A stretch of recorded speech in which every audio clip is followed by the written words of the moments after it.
주실 하나님의 말씀은 빌립보서 2장 25절로부터 30절까지 말씀입니다.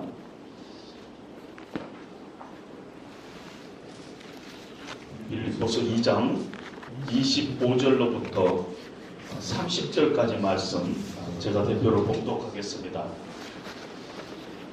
그러나 에바브로디도를 너희에게 보내는 것이 필요한 줄로 생각하노니 그는 나의 형제요 함께 수고하고 함께 군사된 자요 너희 사자로 내가 쓸 것을 돕는 자라. 그가 너희 무리를 간절히 사모하고 자기가 병든 것을 너희가 들은 줄을 알고 심히 근심한지라. 그가 병들어 죽게 되었으나 하나님이 그를 긍휼히 여기셨고 그뿐 아니라 또 나를 긍휼히 여기사 내 근심 위에 근심을 면하게 하셨느니라. 그러므로 내가 더욱 급히 그를 보낸 것은 너희로 그를 다시 보고 기뻐하게 하며 내 근심도 돌려 함이니라. 이러므로 너희가 주 안에서 모든 기쁨으로 그를 영접하고 또 이와 같은 자들을 존귀 여기라. 그가 그리스도의 일을 위하여 죽기에 이르러도 자기 목숨을 돌보지 아니한 것은 나를 섬기는 너희의 일에 부족함을 채우려 함이니라. 아멘.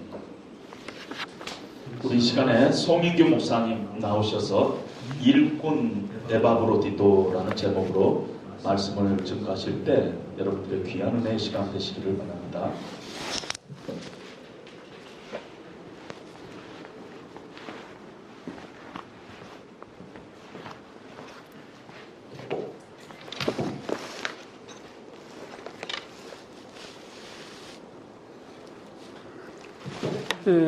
아마 에바브로디도에 대해서는 저희가 그렇게 친숙하지 않을 것입니다.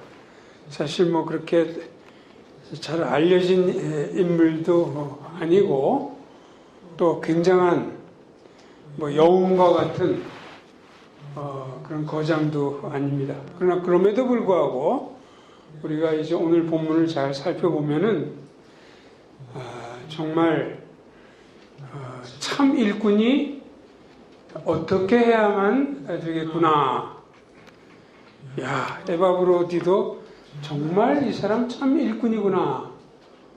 그런 것을 오늘 본문을 통해서 발견할 수 있기 때문에 제가 에바브로디도를 소개하는 것입니다. 거기 25절에 보면은 이렇게 출발을 하죠. 성경 본문이. 그러나 에바브로디도를 너희에게 보내는 것이 필요한 줄로 생각하노니, 뭐 엄밀하게 따지자면 생각했노니 뭐 이렇게 되겠지만 어쨌든지 간에 이 정황이 지금 어떻게 된 걸까요? 지금 바울은 로마 감옥에 갇혀 있습니다. 그런데 빌립보 교회에서는 예전에도 그랬고 계속 바울을 생각해서 헌물을 보냈고 또 복음 안에서 교제했고 그랬죠. 그래서 이번에도 이 에바브로디도라는 인물을 통해서 헌물을 보내왔어요.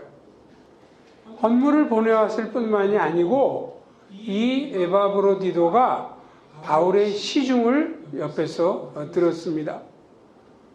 근데 시중을 들다가 덜컥 에바브로디도가 병에 걸린 거예요. 그러니까 병에 걸려가지고 상당히 위중한 상태까지 갔던 모양이에요.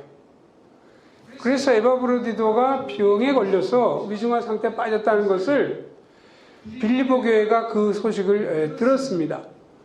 그런데 이제 하나님께서 긍휼을 베푸셔서 에바브로디도를 살리셨어요. 그러니까 이제 에바브로디도도 이제 걱정이 많죠. 빌립보 교우들이 내가 아직도 위중한 상태에 있는 거라고 걱정을 할 테니까 이게 너무 많이 걱정을 하게 된 것이 또 에바브로디도의 마음을 어렵게 만든 것 같아요. 그래서 바울 사도가 이제는 에바브로디도를 다시 보내야 되겠다. 원래 계획보다 좀 앞당겨서 에바브로디노를 보내려고 한 거죠. 28절에 보면 그런 표현이 나오죠. 그러므로 내가 더욱 급히 그를 보낸 것은, 그래서 훨씬 더 예상보다 빨리 이제 서둘러서 보냈다. 이렇게 이제 이야기를 하고 있죠. 그래서 이제 에바브로디도를 보내는 편에 이 빌립보서를 쓴 겁니다. 그래서 에바브로디도가 이 빌립보서를 들고 이제 로마로부터 그 빌립보로 이제 떠난, 이게 본 상황입니다. 근데 자, 그런데 왜 일꾼 에바브로디도가 정말 진정한 참된 일꾼이라고 그렇게 이제 말씀을 드렸을까요?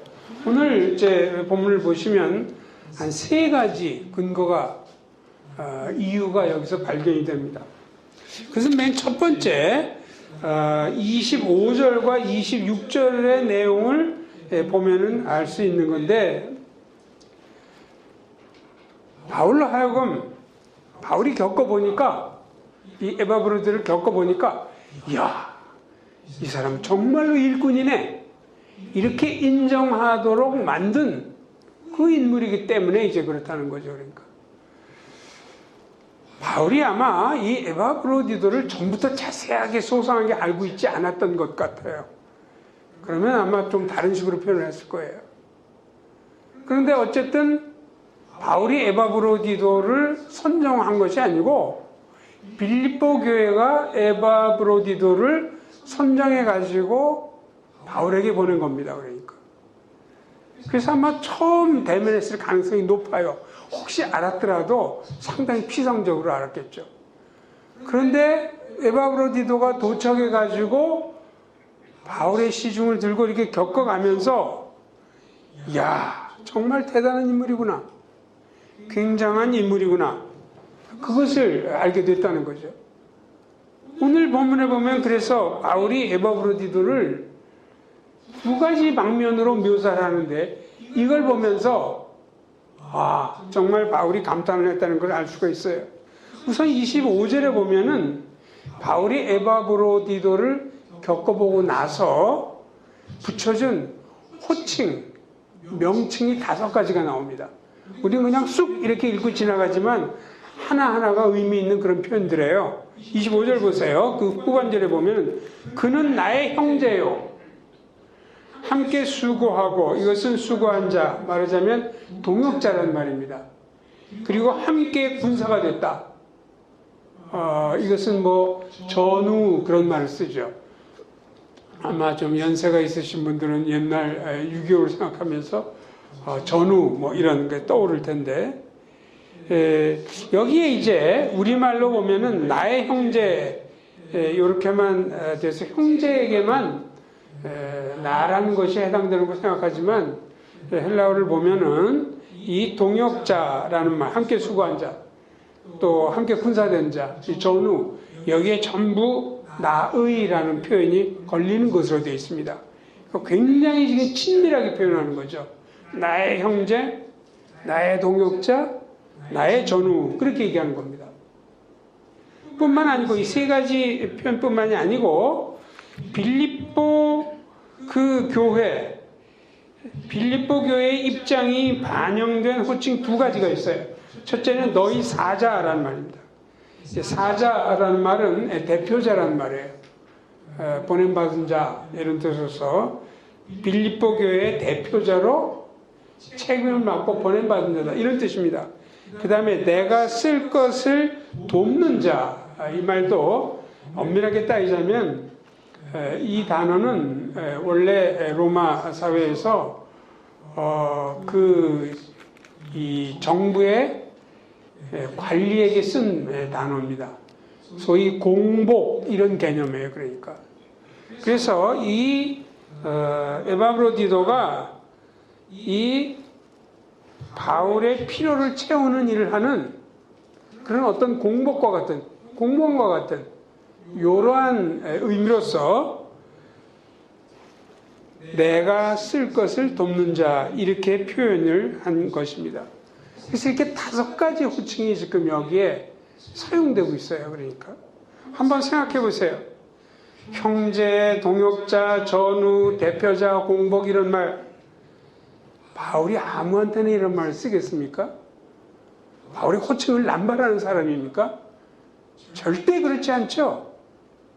이 호칭에 걸맞은 그 에바브로디도의 그 인물됨과 사역하는 모습, 거기에 딱 맞는 것으로서 이런 호칭을 여기서 부여하고 있는 거죠. 그러니까 뿐만 아니고 이 바울이 이제 뭐 바울사를 전체적으로 보면은 여러 사람들에서 여러 가지 호칭과 명칭을 사용하고 있어요. 근데 저는 아직까지도 다섯 가지 호칭을 한꺼번에 사용한 대상을 아직까지 저는 바울서적에서 발견하지 못했습니다. 혹시 내가 부족하면 뭐 나중에 또 어디서 나올지 모르지만 따로따로 여러 개는 얘기를 해도 다섯 가지 호칭을 한꺼번에 한 대상에게 사용한 경우는 없는 것으로 저는 알고 있습니다. 얼마나 에바브로디도를 높이는지 그것을 우리가 얘기하죠. 에바브로디도를 겪어보면서 도대체 그가 일하는 모습과 이걸 볼 때 이 다섯 가지 호칭을 부여하지 않을 수 없을 정도로 그렇게 대단한 인물이었다는 거죠. 이게 이제 에바브로디도의 참된 인물을 보여주는 거죠. 그러나 호칭만 가지고 바울이 에바브로디도를 겪어보고 나니까 이런 인물이다라고 얘기하는 건 아닙니다. 26절에 보면은 에바브로디도를 겪어봤더니 또 호칭 그것만으로 표현할 수 없는 품성의 면에 있어서도 뭐 소위 영어 단의 character라는 말이 여기 맞아 들어가겠죠. 이 품성의 면에 있어서도 정말 일꾼다운 면모가 강하게 나타난다. 26절에 두 가지가 그걸 보이시죠. 그가 너희 무리를 간절히 사모하고, 이것은 사실 뭐 연인 간에도 쓸 수 있는 강한 표현이에요. 사모했단 말이 사랑에 빠지다, 열망하다, 심히 원하다.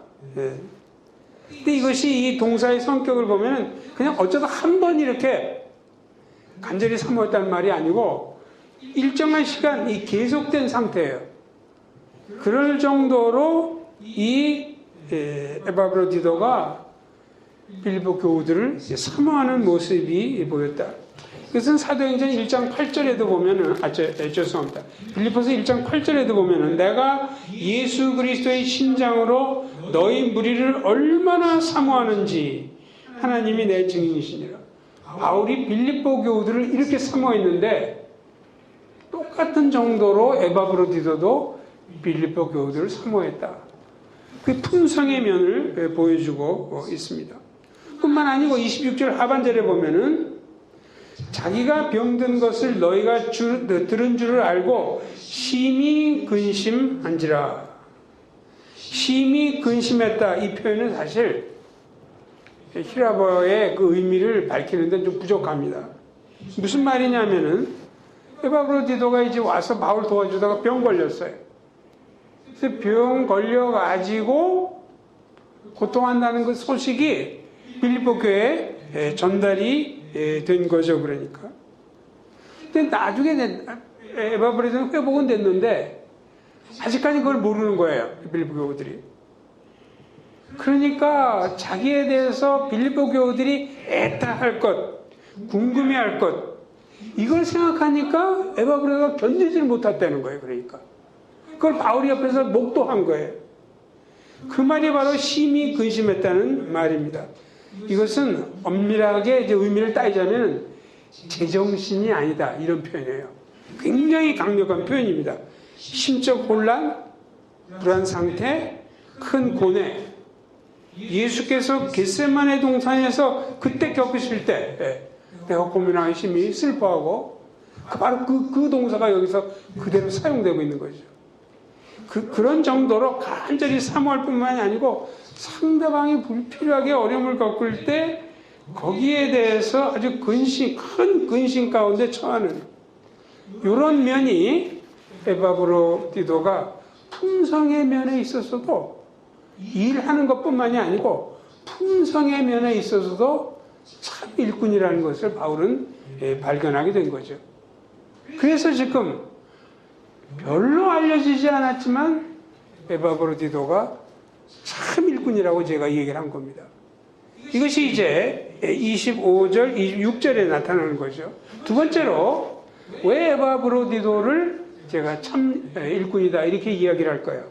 그것은 에바브로디도가 이 공동체 내에서 긍휼, 근심, 기쁨이라는 것을 거론하게 만든 그런 인물이기 때문에 세 키워드가 바로 27절부터 29절에 발견되죠. 즉 긍휼, 근심, 기쁨 이 단어들은 소위 객관적인 것을 묘사하는 단어가 아닙니다. 소위 emotional words예요. 아주 강력한 이 정서가 깊이 배어든 이런 단어입니다. 아주 퍼스널하고 의미가 넘치고 인간 실존의 밑바닥을 타치하는 이런 단어들입니다. 에바브로디도로 인해서 긍휼을 체험했고 근심이 경감됐고 기쁨이 촉발됐다. 이런 인물이었기 때문에 에바브로디도를 참된 인물로 이야기를 하는 것이죠. 그러니까 에바브로디도로 인해서 긍휼이 체험됐다는 건 27절에 나오죠. 그가 병들어 죽게 되었으나 하나님이 그를 긍휼히 여기셨고 그뿐 아니라 또 나를 긍휼히 여기사. 즉 에바브로디도로 인해서 긍휼을 체험했다는 거죠. 그러니까 에바브로디도가 이제 병들었으니까 하나님께 간구하고 애썼을 거 아니에요. 그때 하나님이 도우셨어요. 그래서 이 에바브로 자신이 긍휼을 체험하게 되었습니다. 그러나 놀라운 것은 거기서 끝난 게 아니죠. 그 27절 아까 읽은 것처럼 그뿐 아니라 또 나를 즉 바울을 긍휼히 여겼다. 바울도 하나님께서 자기를 긍휼히 여기는 걸 체험을 하게 됐단 말이죠. 이렇게 긍휼만 체험하게 만들었을까요? 아니에요. 에바브로디는 근심을 경감시켰습니다.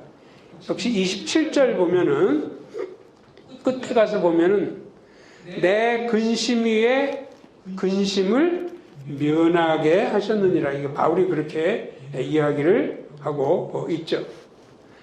만약에 에바브로디도가 죽었다고 생각해 보세요. 여기서 근심을 겪었을 거예요. 바울 사도가. 귀한 동역자가 죽었으니까 그 엄청난 상실감을 그것이 바울에게 엄습했겠죠. 그러나 또 실제로 만약 여기서 에바브로디도가 죽어버리면 굉장히 많은 실제적인 문제점이 따라가게 돼요. 헌물을 보냈으면은 다시 제 헌물을 가지고 왔던 에바브로디도가 가가지고 그걸 보고를 해야 됩니다. 중간에 에바브로디도가 떼먹지도 않았고 바울이 그걸 잘 받았고 이 헌물로 인해서 얼마나 바울 사도가 위로를 받았고 이 모든 말끔히 이제 이것까지 돼야지만 되는 건데 중간에 에바브로디도가 죽어버리게 되면은 이 모든 것이 어떻게 된지 잘 알 수가 없게 돼요. 혹시 이게 나중에 가서 이 모든 사태를 설명한다 할지라도 얼마나 번잡하고 힘들겠습니까? 그래서 바울 사도가 근심 위에 근심이 있었다. 그렇게 이야기를 하는 겁니다. 바울만 힘들었을까요? 빌립보 교회 역시 힘들죠. 이 대표자급의 그런 인물이 죽게 되니까 얼마나 비탄과 고뇌에 빠지게 되겠어요. 아마 일부 사람들은 혹시 하나님의 선하신 역사를 의심하는 사람도 있었을지 몰라요. 아니 그렇게 헌신적인 사람이 가다가 갑자기 죽어버렸다. 믿음으로 그것을 잘 감당하고 하나님의 주권을 신뢰하는 사람들이야 그렇지 않겠지만 모든 크리스찬이 다 그런 건 아니니까요. 그러니까 굉장히 그런 것 때문에 근심 위에 근심 이것이 생길 가능성이 있었습니다. 그런데 에바브로가 다 살아난 거죠. 그래서 근심이 경감됐다고 제가 얘기한 겁니다. 바울의 표현으로는 아까 읽은 것처럼 내 근심 위에 근심을 면하게 하셨다. 그뿐만이 아니죠. 이제 에바브로디도는 이제 빌립보로 돌아가게 될 거예요. 그러면 이제 그것 때문에도 또 28절에 나오는 것처럼 바울의 근심이 더욱 더러지게 될 것입니다. 28절 끝에 보세요. 그러므로 내가 더욱 급히 그를 보낸 것은 너희로 그를 다시 보기 기쁘게 하며 내 근심도 덜려 함이니라. 여기서 바울이 또 한 번 이제 근심이 덜어지게 된다는 것은 아까 얘기한 것처럼 헌물 관계가 이제 말끔히 정리될 수 있고, 만약 그렇지 않으면 이겠지. 빌립보 교회가 이제 에바브로드가 돌아감으로 말미암아 안정을 찾게 되는 이런 것들이 전부 내 근심도 덜게 되는 이런 이유로 설명이 되어 있는 거죠. 그래서 이 에바브로드는 한 인물 때문에 긍휼이 체험이 되고 근심이 경관돼요. 세 번째로 역시 나오는 것 중에 아까 기쁨을 얘기했습니다. 기쁨이 촉발이 됩니다. 사실 에바브로디도가 헌물을 가지고 왔을 때 바울이 얼마나 기뻤는지 몰라요. 빌립보 4장 10절에 그걸 이야기하고 있죠. 그러니까 과거에도 에바브로디도 때문에 기쁨이 촉발된 일이 있었고 이제 미래에도 기쁨이 또 촉발될 것입니다.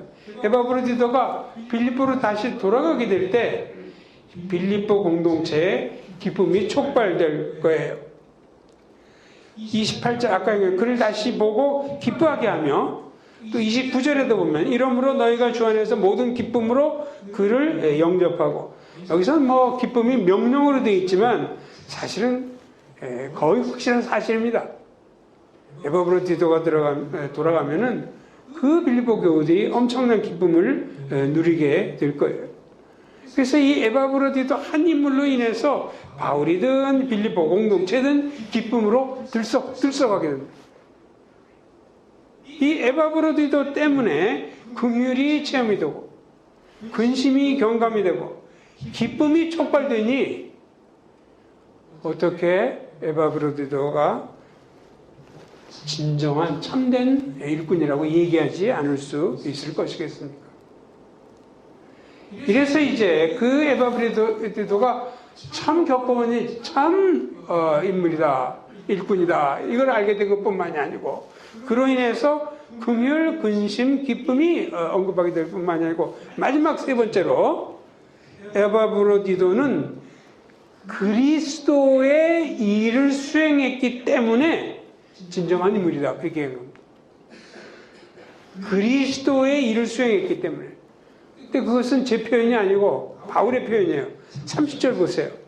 그가 그리스도의 일을 위하여 에바브로디도가 한 일은 그리스도의 일이라고 이야기하고 있는 거죠. 그러니까 이 점을 이해하려면 당시 정황을 조금 배경을 설명하는 게 필요하겠죠. 왜 에바브로디도가 병에 걸렸을까? 정확한 원인은 성경에 나와 있지 않아요. 그러나 이제 전문가나 뭐 성경 학자들은 두 가지 가능성을 추정을 하죠. 복합적일 것 같아요. 두 가지 이유가 다 있었을 것 같아요. 첫 번째는 이 여행으로부터 후유증입니다. 빌립보에서부터 로마로 가는 이 소위 뭐 마일리지를 따지면 800마일이에요. 한 1300km. 이 장거리 여행이 그 당시로서는 7주가 걸리는 굉장히 긴 여행이었을 거예요. 그러면 7주 동안 여행을 계속 한다고 생각해요. 여독도 심하고 여러 가지 문제가 생겼죠. 또 에바브로디도가 그냥 혼자 이렇게 가는 것만이 아니죠. 이 부대 물품이 만만치 않았을 거예요. 헌물을 이제 가지고 가니까 이게 얼마나 많은 양인지 우리는 잘 모르지만 이게 쉬운 일이 아니었어요. 옷가지, 음식, 돈, 헌물 이런 걸 다 가지고 이 7주 동안의 긴 여행 이것이 있었다는 것을 우리는 기억을 하면 됩니다. 또 한 가지는 로마에 와서예요. 로마에 와서 바울 옆에 있으면서 에바브로디도가 일을 좀 지나치게 많이 했을 것이다. 오버워크해. 일을 많이 이제 하기 지쳤을 것이다. 이 바울은 이때 완전히 지하 감옥에 갇혀 있지는 않았습니다. 일종의 이제 어떤 집에 연금 상태에 있었어요. 그래서 바울을 사람들이 마음대로 방문하고 방문자들은 안팎으로 활동을 하고 이렇게 할 수 있었어요. 그러니까 에바브로디도 와가지고 그 바울의 필요를 채우는 모든 일을 감당했겠죠. 뭐 크고 작은 심부름, 뭐 매일 생활용품, 음식, 옷 이런 것들 다 에바브로디도가 도움을 베풀었을 것 같아요. 바울이 이 당시에 빌립보에만 편지를 쓴 것은 아니지 않습니까? 로마 감옥에서.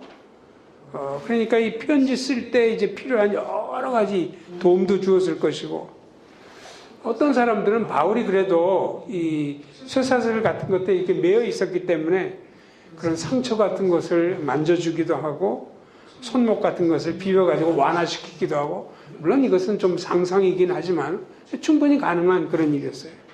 또 말동무도 되어졌을 것이고, 같이 대화하고 기도도 하고.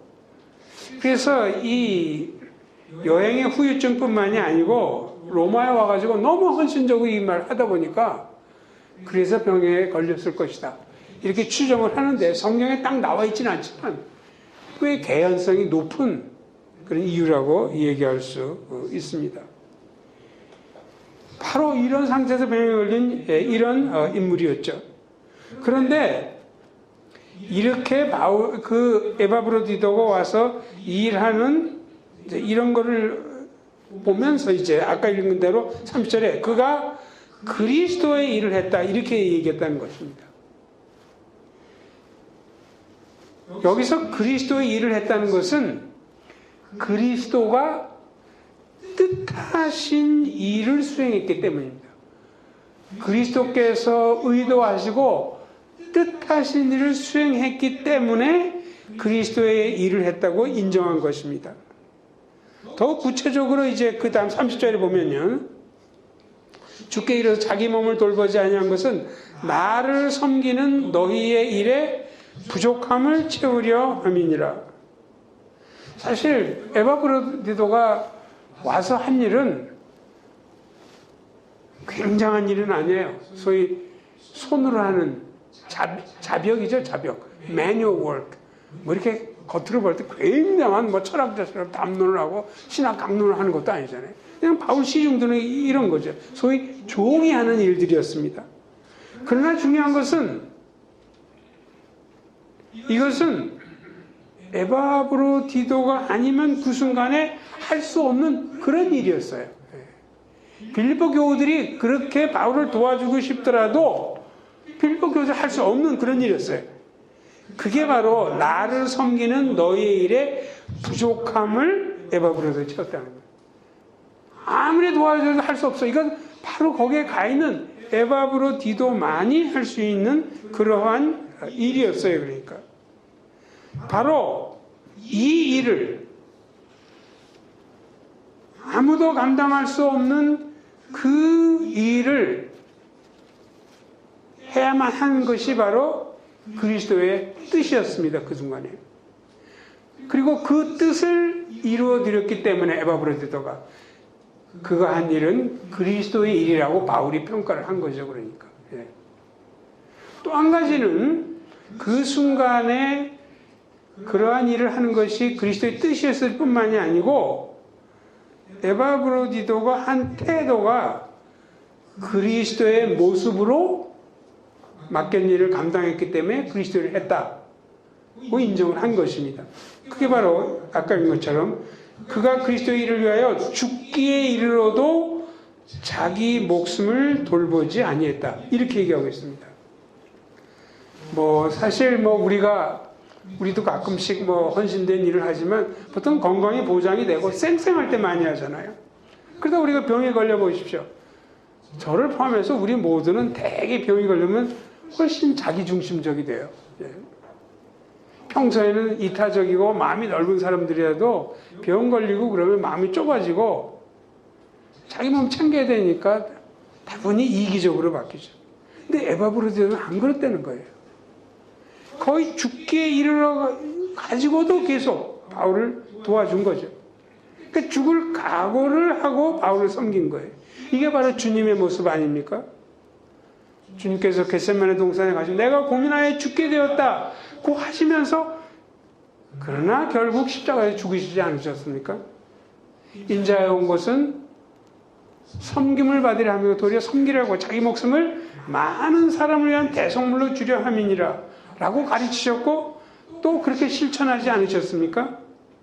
에바브로디도가 바로 그 사명 수행에 있어서 바로 그 주님의 모습을 그대로 반영했기 때문에 그리스도의 일을 했다고 바울이 이야기를 한 거죠. 그러니까 이 세 가지 면에서 우리는 에바브로디를 잘 모르고 에바브로가 영적 거장도 아니긴 하지만 우리는 그가 참된 인물이었다 이렇게 얘기하지 않을 수 없는 것이죠. 그러니까 이런 면에서 우리는 에바브로디도를 본받을 필요가 있습니다. 또 우리에게도 이 에바브로디도의 이런 면모가 나타나야만 합니다. 한번 생각해 보세요.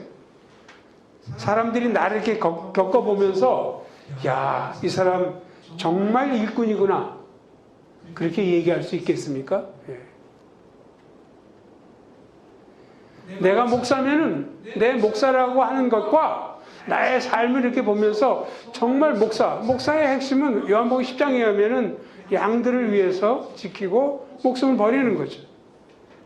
그러면 그 직분에 맞는 그 사역과 봉사의 모습이 나타나고 그 일치한다. 그렇게 내가 인정을 받을 수 있겠는가 하는 것입니다. 그러니까 사람들이 어려움을 겪고 할 때 정말 그걸 보면서 아까 얘기한 것처럼 내 정신이 아니게 되는 사람들을 아주 깊이 사모하고 마음으로부터 그들을 동경하고 제정신이 아니게 될 정도로 그들의 어려움을 겪을 때 마음이 움직이게 되는 이런 성품의 특징을 내게서 발견하겠느냐 하는 거죠. 그러니까 또 우리 자신을 또 살펴봅시다. 사람들이 나로 인해서 긍휼, 근심, 기쁨을 거론하게 되겠는가? 내가 있음으로 인해서 하나님의 긍휼을 체험하는 일들이 생기겠는가 하는 거예요. 나 때문에 사람들의 근심이 경감되겠는가? 나의 존재와 활동 때문에 공동체 내에 기쁨이 촉발되겠는가 하는 거예요. 그렇지 않다면 무엇으로 포장을 했든 난 참일꾼이 아니라는 거죠. 제게도 해당되는 겁니다. 뿐만 아니고 정말 나는 그리스도의 일을 수행하는 인물인가? 그렇게 평가를 받을 수 있을 것인가? 자기 이름 내기 위해서 자기 영광 위해서 일하는 경우가 너무 많아요. 우리 역시 저는 제 자신에서 많이 발견합니다. 그게 아니고 바울이 에바브로디도를 평가한 것처럼 저 사람은 정말 그리스도의 일을 하는 사람이야. 우리가 하는 일이 굉장히 사람이 많이 알아주고 위대하고 업적을 그럴 필요는 없어요. 에바브로디도 그렇지는 않았으니까. 그러나 에바브로디도의 경우에 그 일이 천하고 종이 하는 일이었다 할지라도 바로 그 순간에 내가 아니면 이 그리스도의 뜻을 이루어줄 수 없다는 이런 각오를 가지고 하는 이런 면모가 우리에게서 발견될 수 있겠냐는 것이죠. 우리가 주님을 섬기고 성도들을 섬길 때 어려운 일을 겪게 되죠. 그럴 때라도 그냥 무조건 뒷걸음질 치지 않고 그럴 때라 할지라도 그 어려운 상황에 처한다고 해도 일사각오의 용단을 가지고 죽기에 이르러도 자기 목숨을 돌보지 않을 이 정도의 책임성을 가지고 임할 수 있느냐 말이죠. 딴 사람들이 나를 그렇게 평가하겠느냐 말이죠.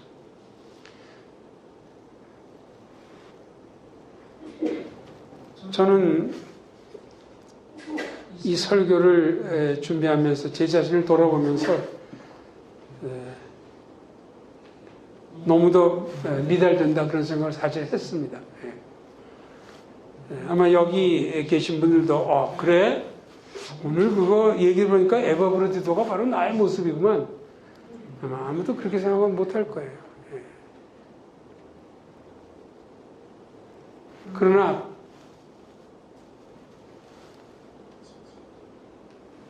이 모습이 바로 우리가 걸어가야 할 길인 것은 확실합니다.